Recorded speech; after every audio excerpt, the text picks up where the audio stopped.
welcome. Hi, guys, to this new episode, this new live transmission that we are having with you today. And today, I wanted to talk about a topic that I had at Sunday, but yesterday I felt like we were mostly had to transmit and have the transmission about accountability and how accountability preserve, protects our life, how accountability allows us to grow, to expand, and to enlarge, and to always go higher.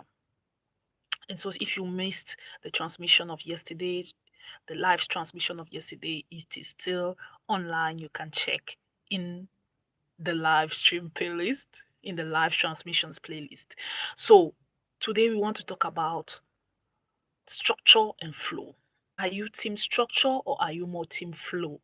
And it is so much important because it is something that I had started to be, introduced to for some time now.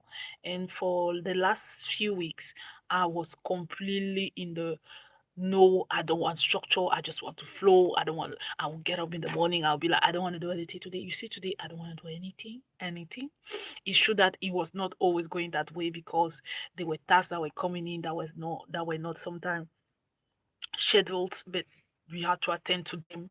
But like the past 2 weeks, I was complaining like I don't want to do anything. I just want to be let free and flow and do whatever I want to do. And it was so interesting because at the end of the day, I realized it made me even to realize more the importance by the end of those 2 weeks, the importance of having a structure. And the structure is like, for you to understand, is like the brook that carries, if I can use that expression, that held the water. Because flow, as the name indicates, we think about water, and water is flowy, and water doesn't really have a direction. It's water, it's water, it's fluid. And then the brook is there to give a trajectory because the water is inside the brook. Now the the water has a trajectory to follow, and that's what makes even the water more efficient, because you also have to remember that when the water does not have any border, when the water does not have any kind of trajectory, when the border is not contained, lovingly contained in any way, shape, or form, we have floods. This water that is in essence life, because water is life, becomes now a tool of destruction, becomes now destructive to human life, to nature. And that's not what water wants. Water is the most fulfilled when it actually gives life.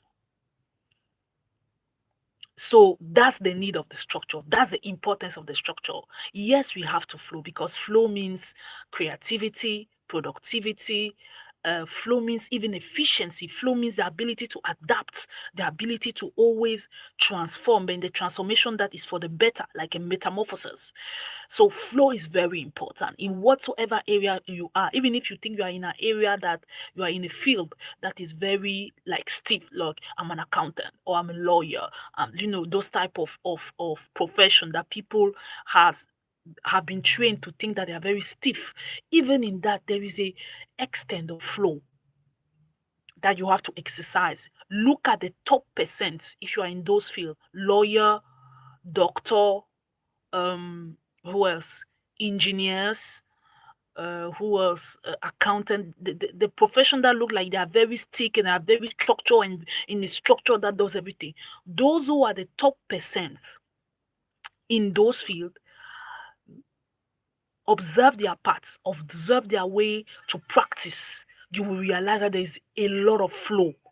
There is structure, but there's also flow in their way of practicing the profession. Because flow means you are alive. You are not stuck in the same way things are done just because they were told to you that this is the way to do. You are able to be alive. You are able to perceive and to sense what is working right now, and to follow that path. And because you follow that path, you are always ahead of time. And because you're ahead of time, you are always at the top of your game. And because you're at the top of the game, people are willing to pay the price that you decide to have you. Whether it's as a lawyer, whether it's as a doctor, whether it's as an accountant, people people are willing to pay your price. To them, it is never too expensive because they know that with you, they are going to be at the up of their game. Whatever it concerns law, health, finances, and whatsoever. And so that's the importance of the flow, of being able to be in the flow. But now for the flow to really be enjoyable and to really be effective, the flow has to be contained. I don't know really I hope when I use the word contain, it's not downgrading the image, but the flow has to be in this structure to be really, really, really able to be enjoyed by you all. So that's the importance of the flow. The flow is the creativity, is the prosperity, is the efficiency, is the ability to be ahead of time, is the ability to innovate, to create, to invent, to transform. That's the flow. The structure is the ability to do all of that, that we have previously explained about the flow in a way that is constructive and not destructive. So the structure gives you pattern. The structure calls you that you get up every morning or you face the new week and you know exactly what you are supposed to do. Now, there may be unforeseen circumstances. Now, there may be days you get up and you sense that no, today this is not the schedule is already there, but this is not what I'm supposed to do. There's a small shift, but the structure must be there.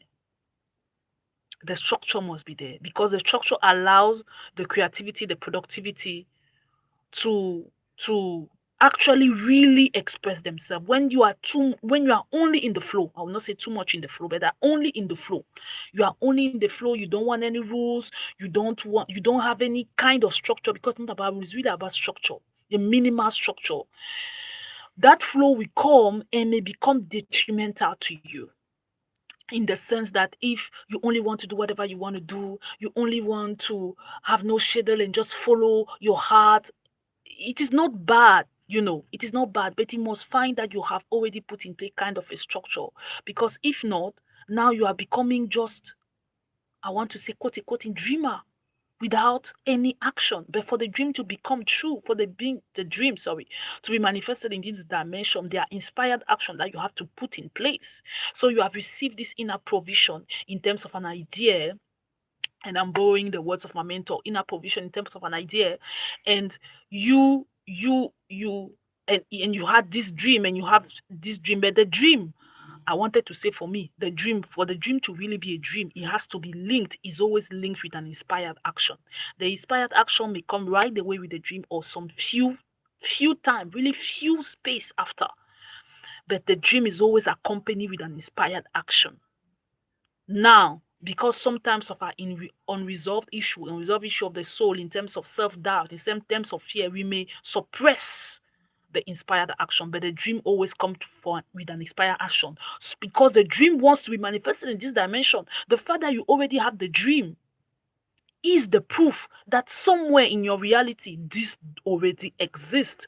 So now the dream comes, and the dreams pushes you from within. I don't know if the word pushes you is really the word I want to use, but the dream incites you from within, that call so and so, go so and so. You are in a taxi, or you are someone, and say, just stop by here and ask this question. What about this? Like, this is what the dream is inciting you from within, because the dream wants to come to manifestation, full expression in this dimension. So that is the point of the structure. So having a schedule for the week, for example, having the schedule for the week, and from whether you just have a schedule from Sunday to Saturday, from Sunday to Friday, whatever the case is for you, it is very important, because it allows your flow to actually flow. It allows your flow to actually be efficient. It allows your flow to actually bring life, because that's the purpose of the flow. The water is for life. Water is life.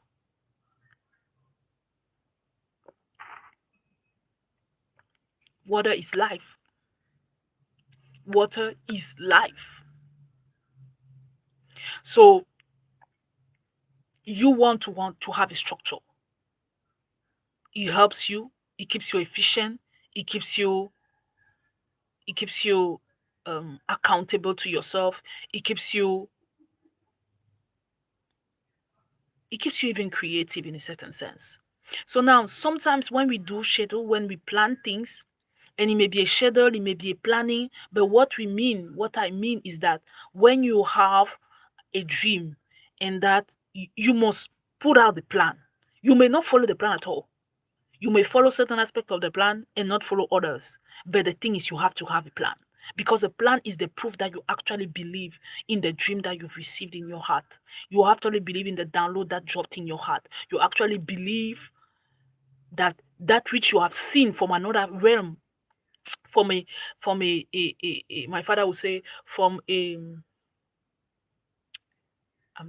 what's the right word? From a another reality, but that's still existing at the same time that you're in this dimension. You actually believe that you can bring it from where it is, from that realm, that other realm where it is, and bring it here. From that, I wanted to say parallel reality, but that's not the right word that he used. So I wanted to use exactly his words. From this alternate, yeah, from this alternate reality. That dream that you have saw is already existing in an alternate reality, and you want to bring it from that alternate reality into this reality that you may enjoy it, enjoy the fruits that comes with it. So because of that, you have a plan. You may not follow the plan at all, but you must have a plan. Like, yes, I said that you must have a plan. You must have a plan even if you don't follow the plan. It keeps you accountable. Set a date to do this, to do that. When you have inspired action coming up, incited from within you, follow them. Call this person. Stop back. Sometimes you're just walking and the idea comes up.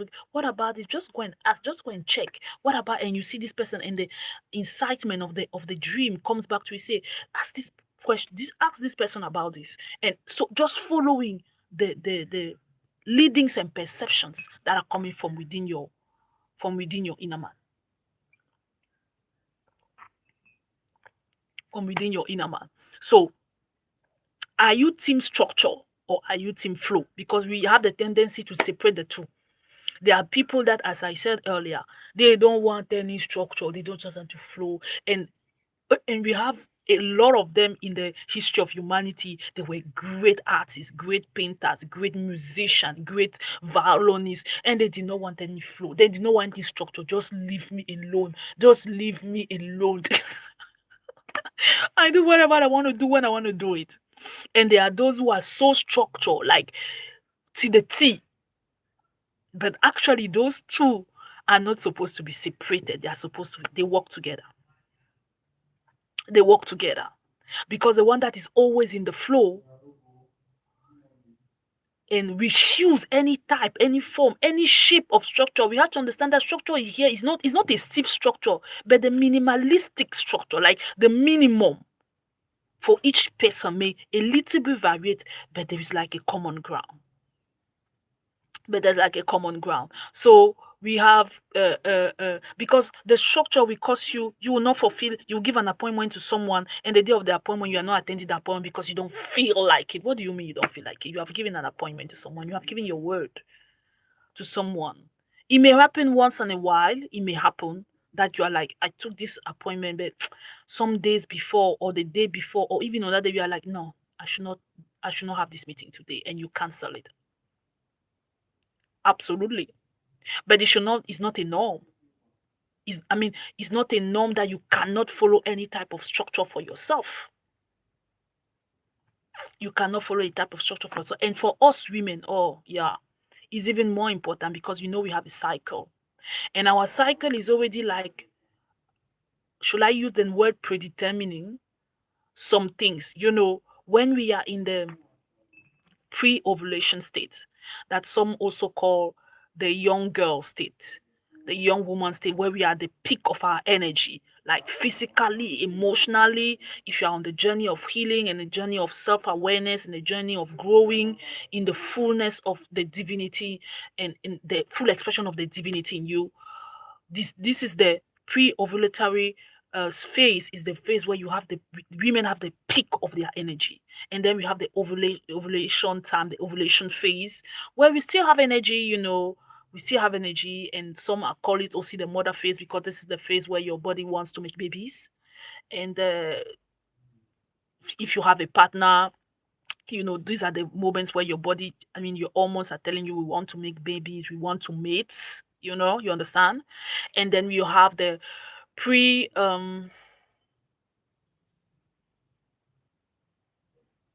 pre-cycle, the what am I saying? Premenstrual phase, which is a phase that just before your menstrual cycle starts.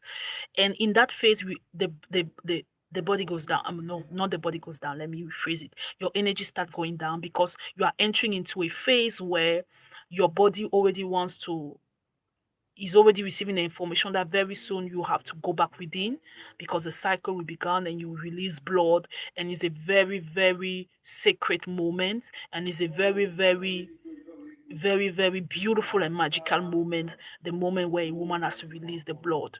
And so prior the weeks or the days prior to that, when you're in your pre-menstrual phase, which some call the phase of some call it the phase of the sorcerer, some other call it the phase of the where, according to them, that's one of the phase where the woman is the most enticing and the most appealing and the most attractive. And energetically speaking, your energy goes down. Like physically, the work that you are implementing, the work that you do, whether it's a mental work, whether it's a physical work, whether it's both joined together, your body wants more rest. That means, uh, contrarily to the second phase, that means the young girl phase, where you are at the peak of your physical strength, the peak of your physical sharpness. In the premenstrual phase, that is when you start feeling like you have five things to do, and normally you are able to do the five, or over five you will do four, but in that premenstrual phase you will find yourself doing like two or three. Like your energy is going down. And then when we enter now the menstrual phase itself, you don't want to do anything. Like the truth is, you don't want to do anything. But the women have taught themselves to push themselves. But the truth is, during your menstrual phase, especially the first days, the first 3 days, you don't want to do anything physically. You don't want, I mean, physical, mental, anything that would demand, will be like work. You don't want to do it. You don't want to be around people. You want to be by yourself. You want to enjoy time. You want to sleep. You want to eat, and you want to rest. That's all you want to do. And it's not according if you have a cycle, a menstrual cycle, that is painful or not. Even when it's not painful, you don't, especially the first day, the three first days, the five first days, you don't want to be doing anything. You don't want to be asked to do this or that for the client, or for this or for that for the family. You just want to chill. You just want to relax. You just want to be able to go into a meditative state and just be there. You just want to eat the foods that are grounded most of the time, the foods that are from the soil, the food that are bring you the closest to the earth. That's what you want to do. And it's normal. But then you have to be even being aware of that, of this different phase of your cycle, and how they impact your emotion and your biology and your mental. Like, you have to be aware. If not, you beat up yourself. When you enter the premenstrual phase and that you see your energy going down, when you enter your menstrual phase and you see that even the 50% of energy that you had is even going more down, you can beat up yourself, because you look at at the male gender, and they always have strength. They are always at the peak of their strength. But we are not like men. We are not built like men. We are not built like men. And for a very long time, the ignorance of that understanding caused that when those phases were entering, especially the menstrual phase, where I was like down, like I have to create videos, I have to do things, content video. I am like, I don't want to do anything. I just want to be left alone. I just want to chill, to eat the food that I really like, the food that really I feel nourishment in my body, and I want to watch movies, and I want to drink my most like tea, and just chill. I don't want anybody to call me. I don't want to be solution to anyone. I just allow me. Just leave me alone. You know. And for a very long time, I was beating on myself about that. But my male colleagues were, they were driving and they were doing the stuff, and they were like, "What's going on? Why are you so sluggish? Why?" And I'm like, "Man, why am I so lazy this week? What is going on? Why am I so lazy since 10 days?" Until I understand, until I came across a book that changed my life, and I understood this, and I said, oh my goodness, this is what is happening. This is what is happening. And I removed the guilt. And I said, okay, how are we walking around with this? Because the system, the working system in the world is not conceived, has not been designed taking in consideration the women's cycle, taking in consideration the biology of women. It has been designed only taking in consideration the male biology. And I'm not saying it as an accusation, it's just a fact. It's just plainly a fact.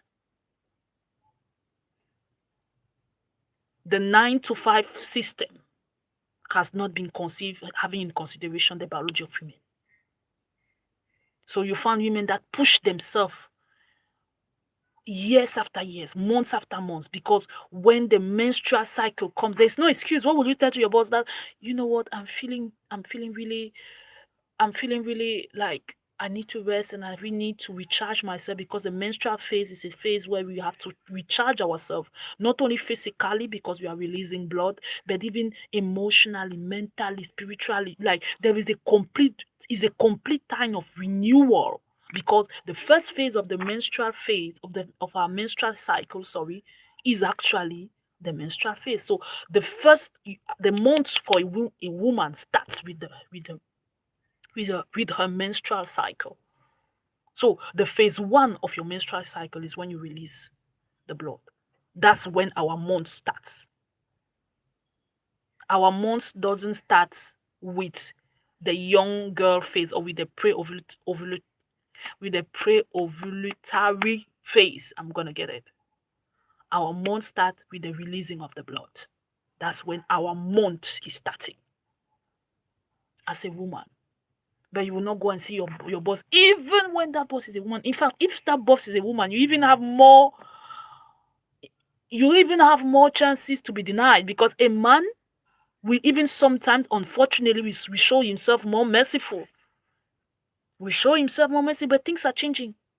Things are changing, I believe. So women are coming to women are healing their wounds between themselves. The sister wound is getting healed.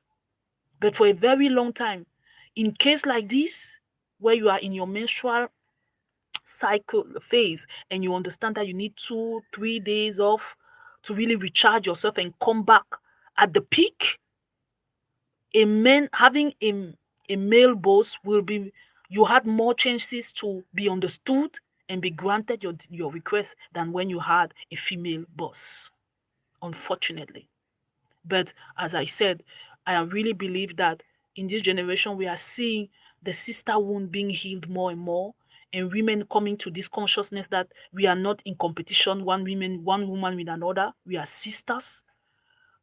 All of us are sisters to a certain degree. I don't know which, it was a PhD teacher who said, her name was Mary something. I'm going to look back for the references. And she said that all humanity, all of us, every man living on earth right now, we are connected, all of us. And those of us who are the most, those of us who are the most,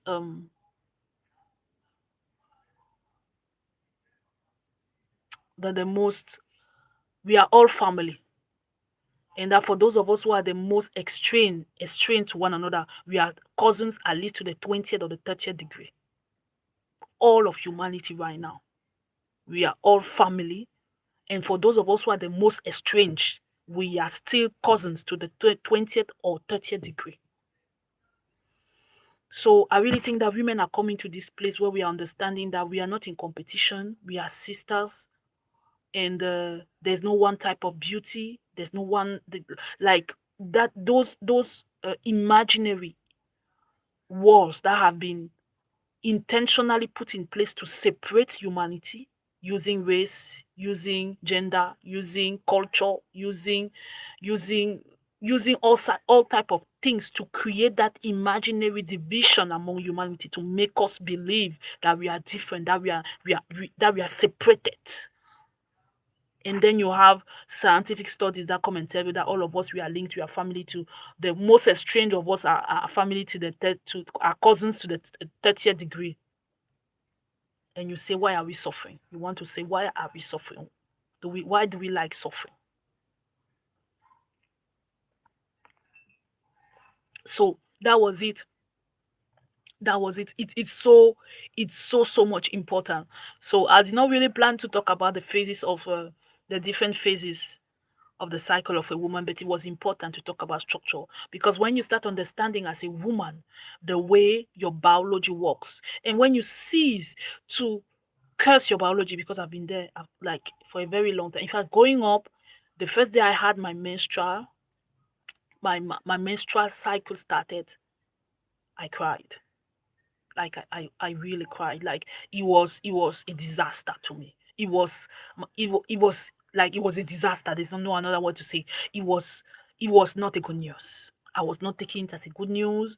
I was not feeling like it's a good news. Nobody sat me down on top of that to explain to me the beauty of having your menstrual cycle and the meaning of having the menstrual cycle and the power in the fact of having a menstrual cycle. Nobody explained to me that being a man with a womb is one of the most powerful things that can be have been entrusted to you. Being a man with a womb man, being a womb man is one of the most powerful thing, one of the most beautiful things that could have been entrusted to you. Nobody told me that.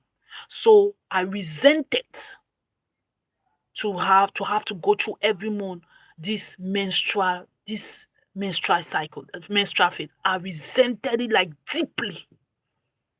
deeply, because I was just seeing what it was preventing me to do in comparison of before. I was just seeing what he was not allowing me to do again in comparison with before. Like the 1 week where you feel a little bit uneasy and you are releasing blood, but yet you have to still come to school like everybody else, and you have to still do like you don't have the menstrual cycle, but yet now you have it. So I resented it like deeply for my soul, deeply. And unfortunately, or fortunately, my aunts, the women around me, because I have a lot of women in my family, did not know better. It was just something that happened and just something that has to accept them. I think they did not also measure that I could face to this very beautiful event. I could have resentment towards it, but I did have, and nobody sat me down to explain to me the beauty, the new phase in which I've entered, and the beauty of this phase. So we are trained to see only what that phase, that menstrual phase, comes kind of hinder us from, comes kind of uh, um hinder us from doing, hinder us from being, and da da da da da. But that's a wrong way of seeing the thing. That's an erroneous way, rather, should I say, of seeing the thing. Look at everything you are able to do, and because of that resentment, because of that perception that has been given to us, that we just see the menstrual phase as, oh, uh, I'm in my menstrual phase, I cannot do this, I'm in my menstrual phase, this, and like just seeing from a negative point of view, we have missed the beauty, the power that is in those beautiful first 3 days, first 5 days. We have bypassed, we have missed the gifts hidden in that phase, the menstrual phase. But we thank God that things are changing. Women are coming back to realize the beauty of that menstrual phase, and coming back to rethink the way they function in the day-to-day life. Like, this is not a hindrance. This is not, the menstrual phase is not a hindrance. The fact that our cycle is in 4 different phases, and someone will say that's why women, we are 4 different women during the month. We are 4 different women during the month, and that it is not a disadvantage. At the contrary, it is a beautiful, fantastic advantage that we have, and learn to rethink it that way, and unlearn the former way to see it like a disadvantage, because we're seeing it only from a male perspective, and we're judging it as a male that will, when he thinks in me, a man, I release blood every month, it is a disturbance, it is a hindrance, it's preventing me from doing this, it's preventing, but that is a male perception. But regaining, but reclaiming rather, that the fullness of our being as women, as female genders, reclaiming the power of those things and seeing the beauty in them, and rather than to see them as a disadvantage, and rather than to see them as a hindrance, as an obstacle, starting thinking, how can I make this work? How can I make my cycle to work? Hi guys, sorry, there was a little interruption of connection, something like that. And that was it. For those of you who are interested, I want to remind us, yeah, to you and to me, that we have an offer. You can see it in the description box. Our first offer, the Reinvented Woman Blueprint. For those of you who are interested and want to start this journey, I really recommend you to go and get yourself that course that will set you on the right path, that will enable you to really start your identity reinvention, your identity shift, and really become that woman that you've called to be. Not the woman according to what your determinisms allow you to be. And by determinism, we mean the genetic determinism, environmental determinism, experiential determinism, but going above those,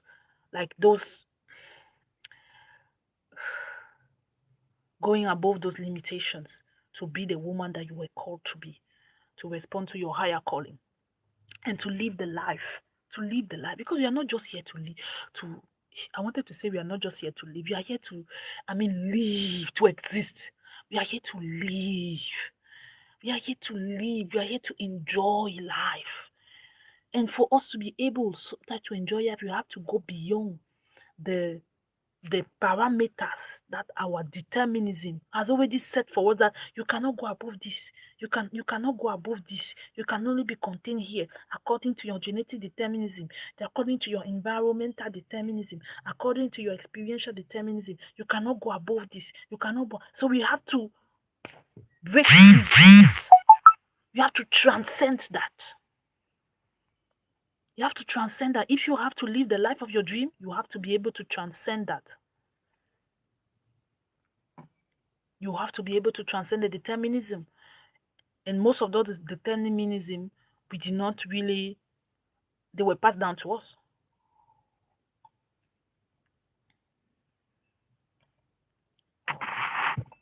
They were passed down to us. So it's on this beautiful note, guys, that I'm going to leave you.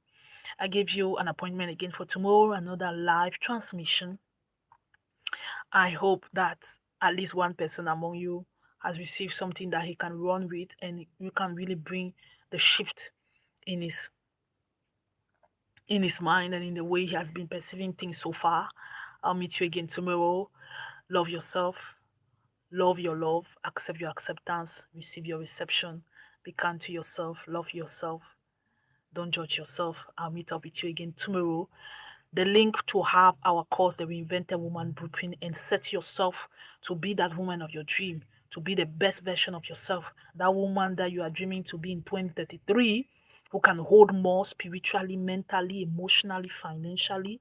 That woman, you can be that woman. And the simple fact that you have the desire to be that woman means that that woman already exists in an alternate reality. But now you have to bring the alternate reality into this dimension. And that's what it's all about in that course, in that offer of identity, the Reinvented Woman Blueprint. I'll meet you inside the course. See you tomorrow, guys. Bye-bye.